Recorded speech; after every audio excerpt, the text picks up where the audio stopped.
Bem-vindo ao nosso canal no Spotify. Você ouvirá agora uma mensagem do nosso pastor Daniel Ventura. Deus o abençoe e fale ao seu coração. Nós não gostamos de sentir tristeza. Mas todos nós sentimos tristeza. Por mais que não seja um desejo nosso, não seja algo que procuremos na nossa trajetória como experiência para as nossas almas, todos nós, em algum momento, somos tocados pela tristeza. Domingo passado, pela manhã, nós tratamos sobre o tema como encontrar benefícios em meio às experiências das frustrações. Domingo à noite, nós respondemos à pergunta como encontrar benefício a partir da experiência da perda. E hoje eu queria pensar, seguindo as provocações da semana passada, como que podemos, na experiência com a tristeza, tirar lições, aplicações e benefícios para as nossas vidas. E por isso, propositalmente, comecei perguntando quem gosta de sentir tristeza. Mas, ao mesmo tempo, afirmando que todos nós sentimos tristeza.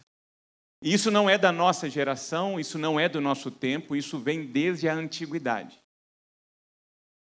A história conta que um rei egípcio chamado Psamético, ele, juntamente com o seu povo, foi dominado. E ele, como rei, capturado. E a punição dada ao rei foi, na sua cela, contemplar os atos daquele que dominara o seu povo, maltratar os seus.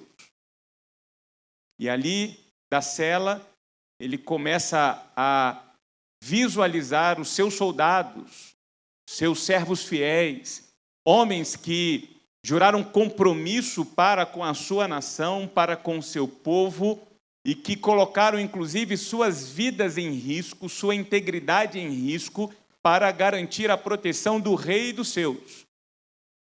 E lá estava o rei, com seus movimentos cerceados, mas com seu olhar alcançando a cena dos seus soldados sendo levados e sendo torturados diante dos seus olhos.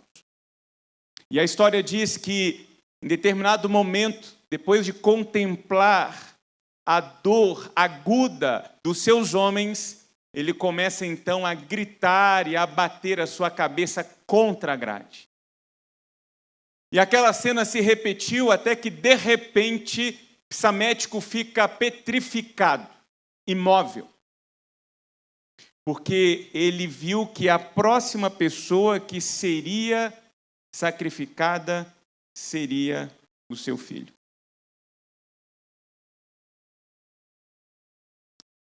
Completamente calado, Psamético fixa o seu olhar ao chão e ali fica.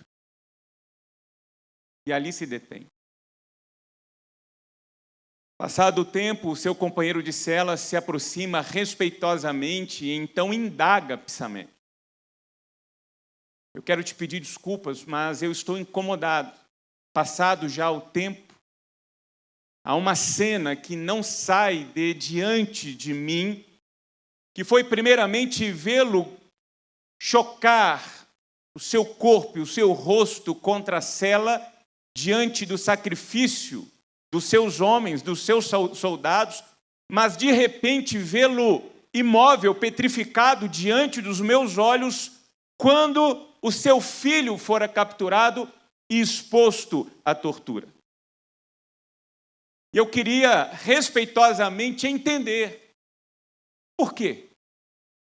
Porque o Senhor expressou em grito e expressou em alto flagelo a dor quando viu seus homens, mas na hora que o seu filho foi exposto à tortura, você ficou parado.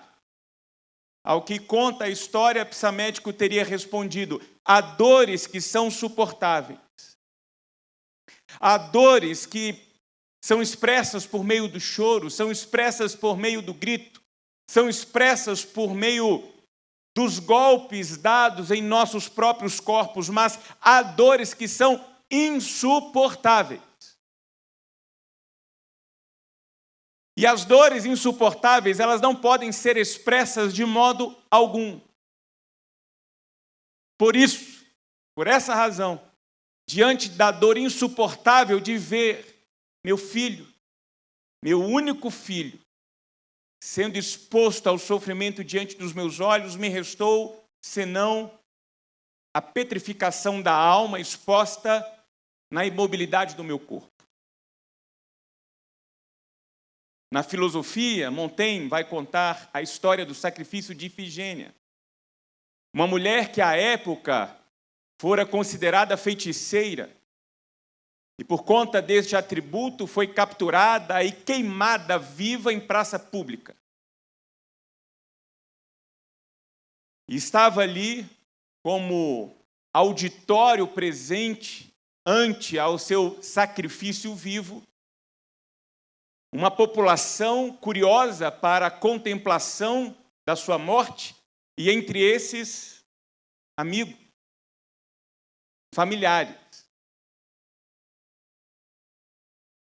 E tempos depois, um artista resolve retratar aquele episódio por meio de uma pintura e tentar traduzir por meio da arte, por meio das cores e por meio da tinta, a fisionomia de dor que aqueles que ali estavam diante do sacrifício de Ifigênia sentiam. Então ele começa a pintar de forma inicial o semblante dos amigos. Os amigos de Ifigênia que atônitos estavam vendo-a sendo queimada viva diante dos seus olhos. Em seguida, ele começa a desenhar o rosto dos parentes, tomados por dor, tomados por angústia, tomados por um sentimento profundo. E quanto mais próximo era o grau de relação com Ifigênia, mais profundo era a dor e mais profunda era a tentativa de expressão artística do pintor em tela. Até que chega um determinado momento em que ele precisa expressar, por meio da pintura, o semblante doloroso do pai de Ifigênia. Parado ali diante da tela, percebendo que ele já havia retratado tristeza no olhar dos amigos, tristeza no olhar dos parentes, ele não consegue encontrar formas de expressar, por meio da pintura, a dor aguda, profunda, do pai diante da morte sacrificial, injusta, expressa ali diante do olhar de todas aquelas pessoas. Ele não consegue traduzir isso por meio da pintura. E toma uma decisão. E a decisão foi tapar o rosto do pai com um pano. Então ele termina a pintura cobrindo o rosto do pai. Esse quadro exposto, quando abordado por aqueles apreciadores da arte, e que então ali, se atentando ao cenário, ao semblante das pessoas, de repente alcançam a imagem de alguém com o rosto coberto e indagam. Por quê? Porque entre os demais que estão expressando em seu rosto tristeza, há um cujo rosto está coberto. Ao que teria dito o artista, que há tristezas que são tão profundas que são incapazes de serem traduzidas por meio da arte. Na poesia, aqueles que são apreciadores da boa poesia sabem que não tem como, inclusive, fazer poesia sem falar de tristeza. Há, inclusive, e aqui eu quero trazer como exemplo, um breve poema de Vinícius de Moraes, que será exposto, em que ele diz o seguinte: é claro que a vida é boa, e a alegria a única indivisível emoção. É claro que te acho linda, e em ti bendigo o amor das coisas simples. É claro que te amo, e tenho tudo para ser feliz. E então termina Vinícius de Moraes, concluindo o seu verso poético, dizendo: mas acontece que sou triste. É a verdade universal de que a tristeza é uma experiência pela qual você, eu e qualquer pessoa antes de nós e que nos sucederão na história experimentarão. A própria ciência contemporânea atesta a presença da tristeza como companheira quase que incessante nossa na nossa travessia pela vida. Os consultórios terapêuticos estão repletos de vidas e de histórias com um único propósito: superar profundas tristezas que carregam em suas almas.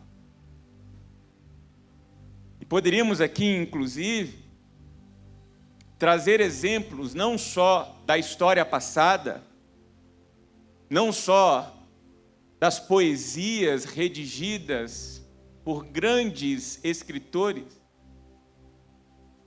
e a ciência que, por meio do seu estudo dos comportamentos da humanidade, testificam sobre a existência da tristeza, podemos também olhar para dentro das páginas das Sagradas Escrituras e ter como validação dessa afirmação de que sim, a tristeza faz parte da vida. Porque o que é a Bíblia senão uma coletânea de histórias de gente como a gente que na sua experiência de vida experimentou tristeza. Jacó, por exemplo, chora amargamente, tristemente, a perda do seu filho, anunciada por seus outros filhos, de que ele havia sido devorado por uma besta fera. Neemias, com coração pesaroso diante da destruição de Jerusalém, quando abordado sobre quais são as razões das suas lágrimas, ele teria então respondido conforme a palavra de Deus nos diz: como que eu posso me alegrar diante das ruínas que se encontram o meu povo, a minha cidade, a minha história? O profeta Elias se refugia no Monte Horebe, entra dentro de uma caverna e é tomado por uma depressão tamanha. E a tristeza o coloca ainda mais profundo diante daquela reclusa na caverna, que ele chega a desejar a própria morte. Pedro, o tão conhecido Pedro, diante da amarga experiência de trair o seu grande e bom amigo Jesus Cristo, quando, decepcionado consigo mesmo, por sem ameaça alguma da sua integridade, diz: não, eu não o conheço, jamais o vi, vocês estão equivocados, parem de me perguntar, porque eu não conheço esse homem. E 3 vezes, conforme pronunciado por Cristo, ele nega sua relação com o seu amigo, e os seus olhares se cruzam. E ele sai dali, diz o texto, chorando amargamente. E eu acho que, para fechar a exemplificação listada de gente como a gente, que experimentou na dinâmica da vida situações e circunstâncias que fez com que a tristeza se empoderasse diante dos nossos olhos, tocando a nossa alma, não teria outro exemplo melhor do que o próprio Jesus Cristo. Diante da notícia do falecimento do seu amigo, do seu bom amigo Lázaro, ele então se põe a chorar. E eu fico imaginando Pedro, vou tomar Pedro de novo como exemplo, porque Pedro é uma figura icônica dos evangelhos, especialmente dos 12 apóstolos. Eu falo isso porque eu acho que se eu fosse Pedro, eu faria isso. Eu chegaria para Jesus, Jesus, você está de brincadeira comigo, né? Eu estou acompanhando o Senhor aqui já tem tempo e estou vendo o poder que o Senhor tem para ressuscitar qualquer tipo de morto. E o Senhor sabe que daqui 2 minutos o Senhor vai ressuscitar Lázaro. O Senhor está chorando por quê? O que o Senhor está querendo com isso? E aí eu imagino Jesus com toda elegância e cordialidade, olhando para Pedro e dizendo, Pedro, eu estou chorando agora porque agora é hora de chorar, Pedro. Eu estou chorando agora porque isso aqui não foi plano do meu pai para vocês. Eu estou chorando agora porque o que sobrepõe a realidade da vida agora é a morte. E não há outra forma de reagir a isso senão chorando, senão expressando o que se passa no fundo da minha alma. Então, por isso, Pedro, eu choro. E se eu fosse você, começava a chorar também, porque agora é hora de chorar. Daqui a pouco, quando eu ressuscitar Lázaro, aí nós vamos pular de alegria. Porque há momentos que é necessário chorar, é necessário gritar, é necessário bravejar, sim. Porque, inclusive, boa parte das emoções que travamos dentro de nós mesmos são expressas de maneira somática nos nossos corpos. E estamos aí com uma coletânea incontável de doenças psicossomáticas que são residuais, consequentes exatamente da maneira como nós lidamos com os nossos sentimentos e com as nossas emoções.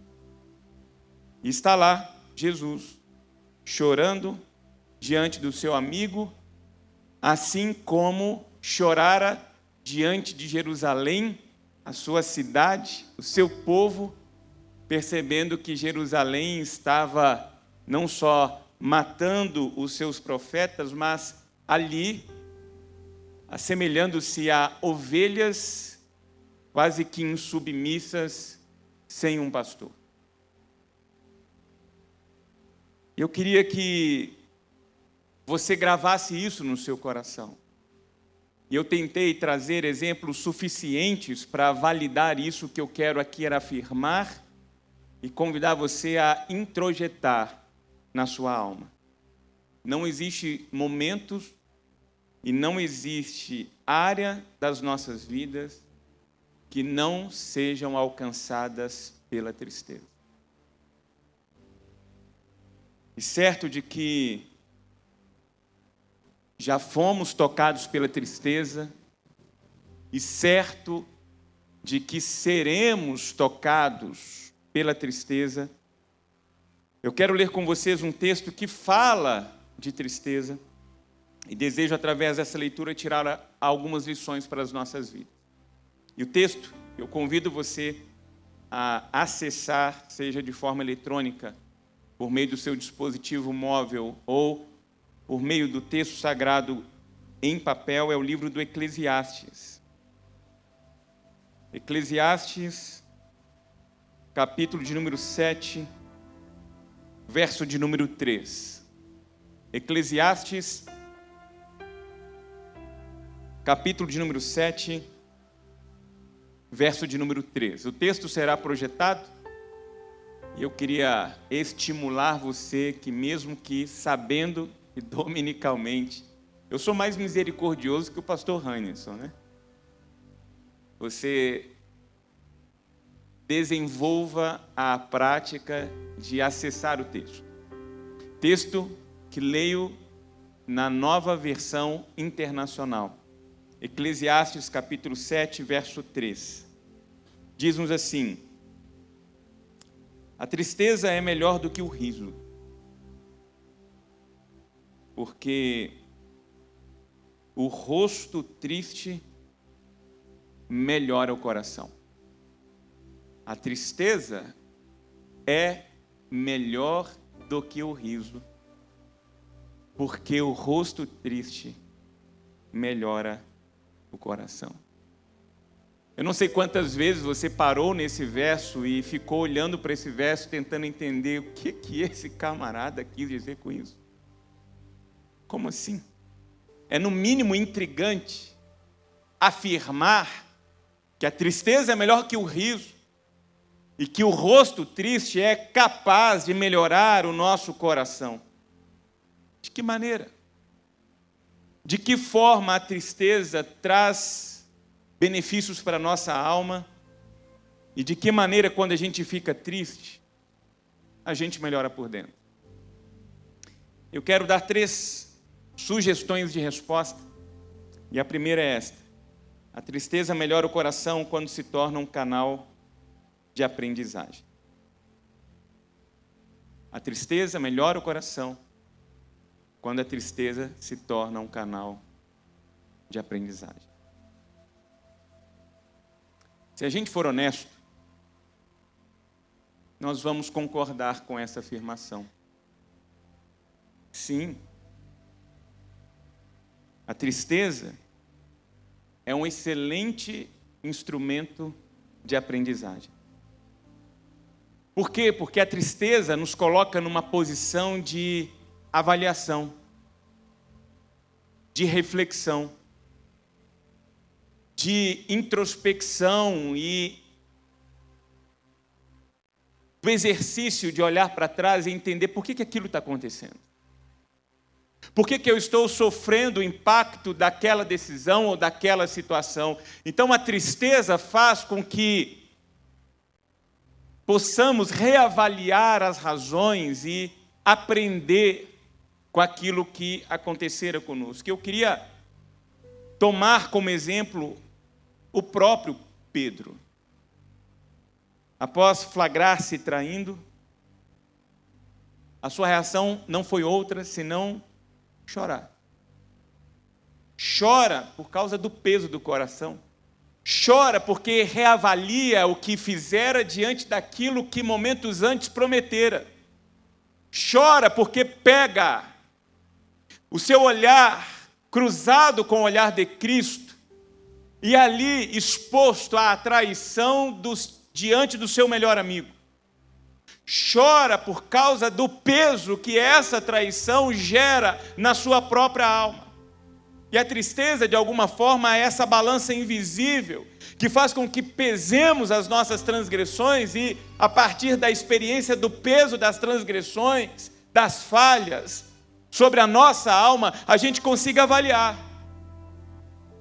o peso da ofensa feita, avaliar o peso da palavra dita na hora incerta, avaliar aquela atitude reativa que tivemos diante de alguém, aquele gesto inadequado provocado por nós, o peso da escolha errada e precipitada que em algum momento da nossa travessia tomamos.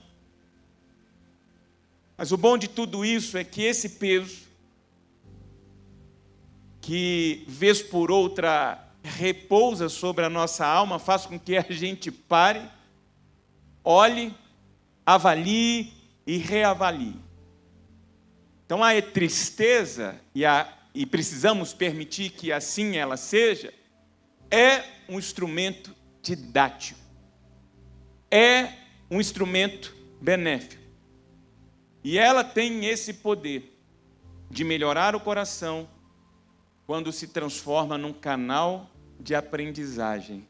Quando aquilo que sofremos e aquilo que experimentamos nos coloca numa posição de autoavaliação e de investigação daquilo que estamos colhendo, daquilo que está acontecendo conosco, para que então estejamos aptos a continuar a nossa vida e com a nossa musculatura emocional, espiritual, desenvolvida a partir daquela experiência, sejamos capazes de encarar novas situações que certamente surgirão na nossa travessia.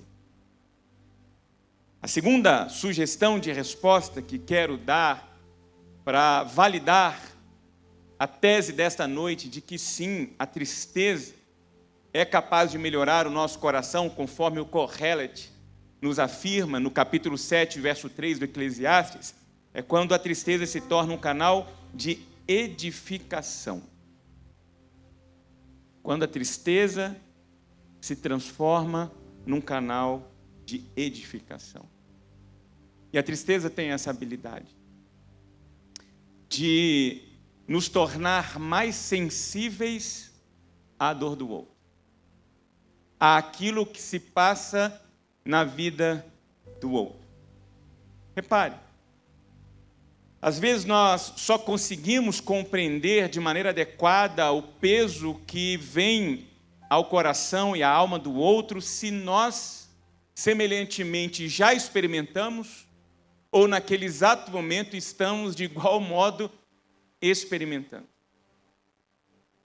Eu tenho uma amiga, estudou comigo no seminário, esposa de um grande amigo,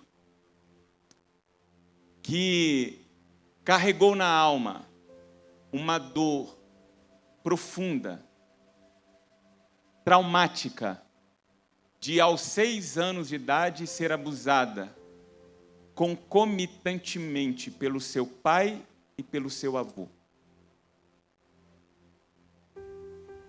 Experiência que gerou uma tristeza profunda, uma experiência amarga, das lembranças cruéis, dos abusos que sofrera daqueles que deveriam prontamente ser seus protetores, das terríveis maneiras que aqueles que deveriam cuidar a molestaram. Os anos se passaram, várias e várias vezes tivemos que conversar, orar junto, para levá-la a entender que ela era incapaz, naquele exato momento da sua vida e da sua história, de compreender adequadamente o que acontecera, porque ela estava diante do seu pai, ela estava diante do seu avô, e por mais desconfortável que fosse, era o papai, era o vovô. Casada, esposa fiel, serva de Deus, comprometida com o Evangelho de Cristo, empenhada no trabalho da igreja local, aparece uma jovem que, clara e evidentemente, tem estampado no seu rosto uma tristeza sem igual. Ela se aproxima, intencionalmente começa a desenvolver uma relação com essa jovem, até que, num determinado momento, aquela jovem, por conta da travessia com esta minha amiga, dos espaços de confidencialidade criados, olha para ela e diz: eu preciso confessar algo que me machuca há anos e que eu carrego como um peso insuportável na alma. Aos 6 anos de idade, eu fui abusada pelo meu pai. A minha amiga relatou que naquele momento só havia uma pessoa na terra capaz de compreender e capaz de dialogar com aquela jovem. Ela. Só ela tinha a habilitação de colocar a mão no ombro daquela jovem e dizer: eu sei muito bem o que você está passando. A tristeza aguça a nossa sensibilidade. A tristeza faz com que a gente ganhe uma habilidade de identificar de forma rápida, fácil, o que se passa na vida do outro. E a partir dessa sensibilidade, dessas experiências acumuladas com a tristeza, nós ganhamos uma credencial espiritual de se tornar um canal de edificação. E quando nós nos tornamos, por meio das experiências tristes da vida, canal de edificação, isso melhora o nosso coração. E a terceira e última sugestão de resposta que quero dar a afirmativa de que sim, a tristeza é melhor que o riso. E o coração choroso é capaz de melhorar o nosso coração. Eu afirmo que a tristeza, sim, melhora o coração quando se torna um canal de equilíbrio. Nós ficamos tristes porque a tristeza faz parte da vida.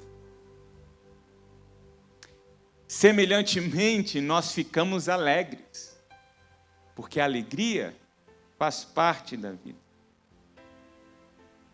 Agora, sabemos muito bem que não é possível viver sempre alegre. Por quê? Porque a vida não é feita só de momentos alegres. De igual modo, não é possível viver somente a tristeza. Por quê? Porque a vida não é feita somente de tristeza.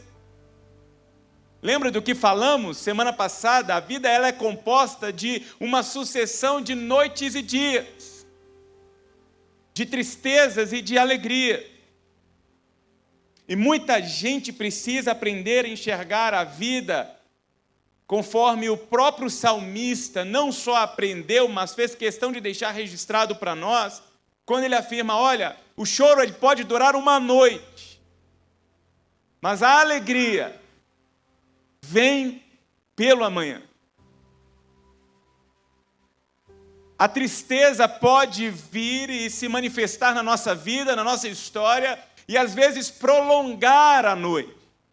Pode ser que alguns estejamos vivendo noites superiores a 10, 12 horas. Mas vai chegar uma hora que, inevitavelmente, esta noite terá que abrir espaço para um novo amanhã. Haverá uma hora em que essa noite será dissipada pelo nascer de um novo sol sobre a sua vida, sobre a sua história, sobre o seu casamento, sobre o seu lar, sobre a vida dos seus filhos. Nós precisamos crer, nós precisamos aprender, precisamos desenvolver a habilidade de conviver sempre com a existência dessas duas realidades, das noites e dos dias, das tristezas e das alegrias, das perdas e das conquistas. Por quê? Porque faz parte da contingência desta existência. Falei e repito, nós estamos vivendo um tempo que não foi planejado por Deus. Essa existência não estava no cronograma de Deus, no projeto original de Deus. Não. O que vivemos nesta curta experiência de passagem por essa vida é resultado da desobediência do nosso primeiro pai. O que estamos vivendo nesta breve vida, nessa brevidade de existência, é marcada por uma maldade, por uma injustiça, por uma crueldade decorrente da natureza adâmica que todos nós, descendentes de Adão, possuímos. Somos pessoas más. A própria Escritura afirma que não há um justo, um sequer. O que nos transforma é a presença do Espírito Santo de Deus em nós.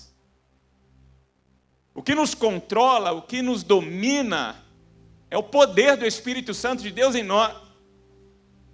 Por isso o Senhor Jesus Cristo, em Mateus capítulo 5, quando começa e abre o seu lindo sermão do monte, ele afirma nas beatitudes que bem-aventurados são os mansos.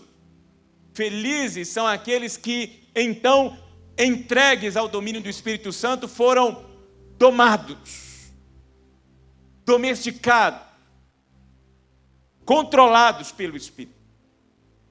Porque se não fosse a transformação realizada pela metamorfose do Espírito Santo de Deus em nós, não sei do que seríamos capazes, a começar em mim. Porque essencialmente você, eu, todos nós, somos idênticos a qualquer malfeitor que neste exato momento marca com maldade e crueldade a existência de alguém. A diferença entre nós não é a nossa essência, é a presença de Deus nas nossas vidas. Agora, a despeito da presença do Espírito Santo de Deus em nós, há uma natureza que nos marca como humanidade, que são os sentimentos que a gente sente vivendo a vida que a gente vive. E esses sentimentos nos ajudam a compreender aquilo que a gente chama de vida.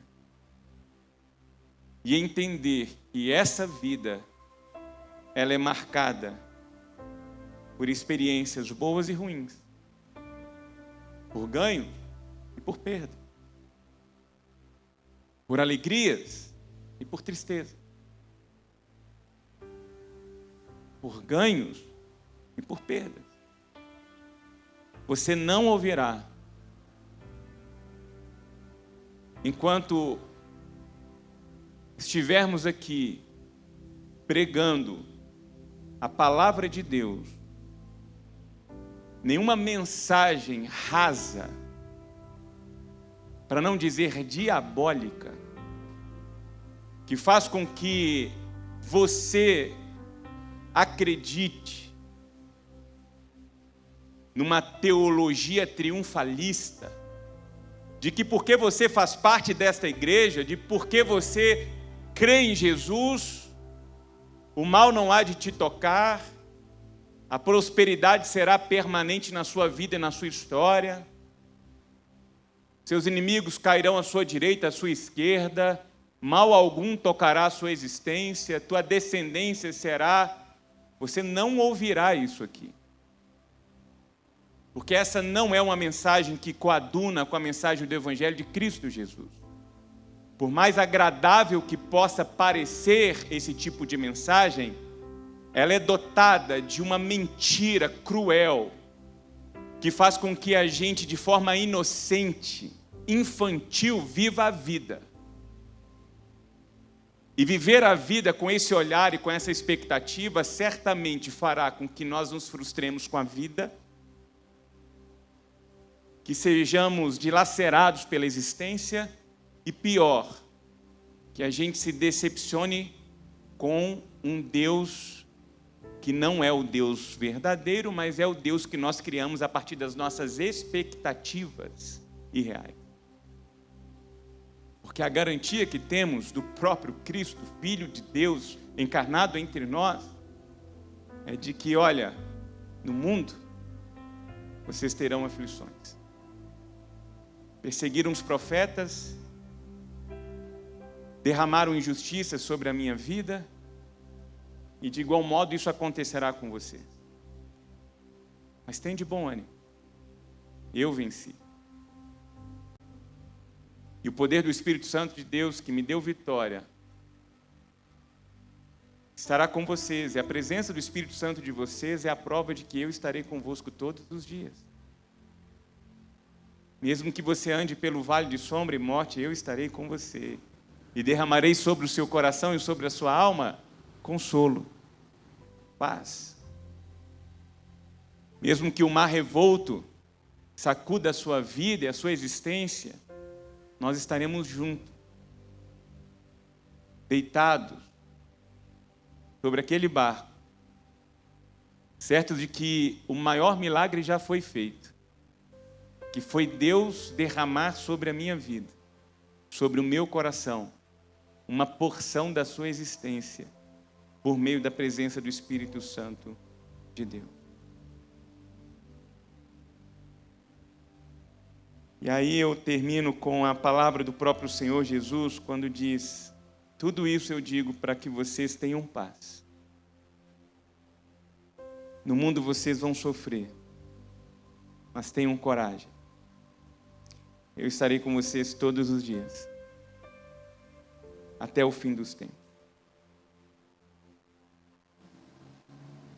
Eu digo isso para que vocês tenham paz.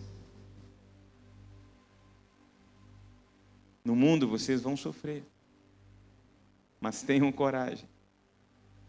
Eu estarei com vocês todos os dias, até o fim.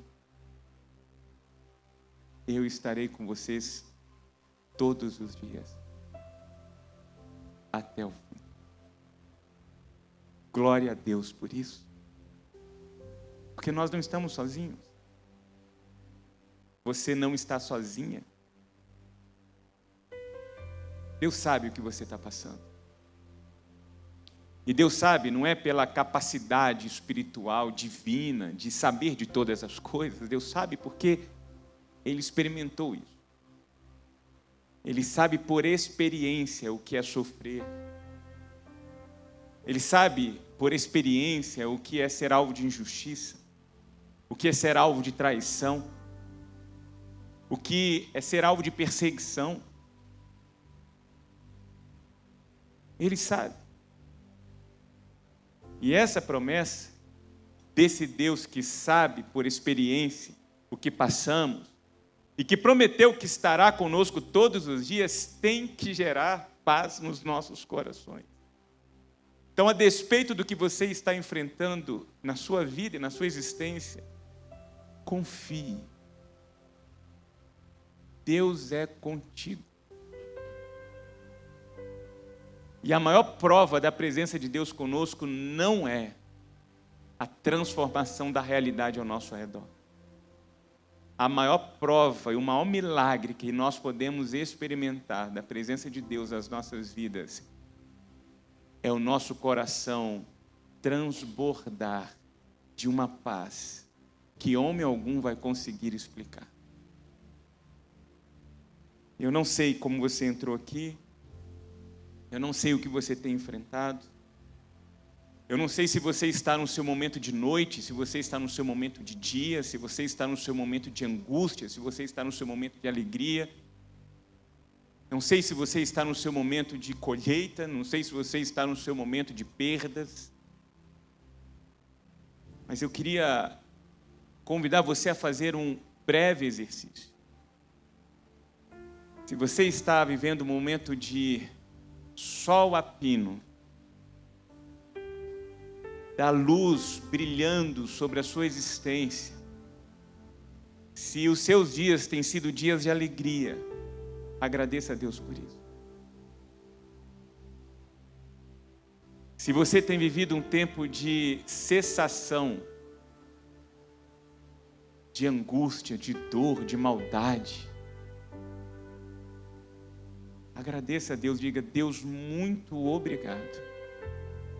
Muito obrigada, porque eu tenho vivido uma manhã maravilhosa na tua presença. Mas não se esqueça, e aqui você precisa revelar a sua maturidade espiritual, de que vai chegar uma hora em que essa manhã vai dar lugar a uma noite. Em algum momento da sua travessia, uma forte tempestade cairá sobre a sua vida. Em algum momento o barco será sacudido pelas fortes ondas da vida. E nesse exato momento, confie em Deus, que prometeu que estaria com você exatamente nesses momentos. Se agarre nas mãos de Deus, se lance no colo de Deus e saiba, Deus é suficiente para você. Não há nada, nem altura nem profundidade, nem coisas do presente nem do porvir. Nada, homem algum, situação alguma será capaz de separar você da manifestação do amor e da paz de Deus por meio do Espírito Santo dele na sua vida. Agora, se entre nós há alguém que está vivendo noite, uma sombria noite, um tempo de dor, de angústia, de tristeza, confie em Deus e lembre-se, essa noite terá que dar espaço e lugar para o novo amanhã. Por quê? Porque o choro pode persistir uma noite, mas inevitavelmente de manhã virá a alegria. Aí Deus vai nos fortalecer, nos reerguer, derramar sobre nós a alegria incondicional de viver na presença dEle. Certos de que, mesmo que nós estejamos diante das contingências e das sucessões de noites e dias, o Senhor é conosco.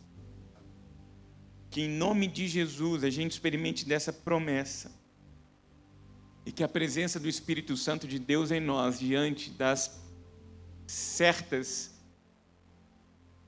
tristezas que nós experimentaremos, possa, por meio da instrumentalidade do Espírito dele, melhorar os nossos corações e dar a nós a habilidade de viver a vida com um novo olhar, com uma nova postura para o nosso bem, para o bem da nossa casa, da nossa família, mas sobretudo para que Deus seja glorificado por meio das nossas vidas. Eu queria orar com você e queria orar por você nesse momento. Mas eu queria dar oportunidade para que você respondesse àquilo que tenho certeza Deus falou com você nesta noite. Porque o que você recebeu nesses últimos minutos foi palavra de Deus. Então aí, eu quero convidar você a fechar os seus olhos, conectar o seu coração ao coração de Deus e dizer a Deus o que você quer e precisa dizer diante daquilo que Deus disse a você nessa hora. Pai, nós nos colocamos diante da Tua presença. E fazemos isso com as nossas almas rendidas diante do Senhor. Vidas têm, neste momento, exposto reações àquilo que o Senhor, por meio do Teu Espírito, falou a cada uma delas. A minha oração e o desejo do meu coração é de que o Senhor vá acolhendo no Teu trono de graça as manifestações profundas das almas dos Seus filhos e das Suas filhas, que em oração expressam gratidão por Tua presença, gratidão pelas bênçãos do Senhor, gratidão pelo dia que vivem, pela paz que sentem. Outros que estão experimentando uma noite sombria na sua existência. Vidas que chegaram com sorrisos expostos no rosto, mas que no fundo da sua alma pranteiam há tempos. Corações tomados por dor, por medo, por angústia, por decepções. Que em nome de Jesus, essas vidas possam contemplar da manifestação extraordinária do Teu Espírito Santo. Certos de que o choro pode durar uma noite, mas haverá em algum momento a experiência com o surpreendente do Senhor, levantando um novo amanhã em suas existências. O raio de sol dissipando a noite escura e fazendo-os experimentar momentos de alegria, paz, resoluções, conquistas não por seus próprios esforços, mas decorrentes da graça maravilhosa do Senhor. E que ambas as vidas, de forma madura, possam se lembrar de que a nossa existência é essa sucessão de dias e noites. Dias e noites.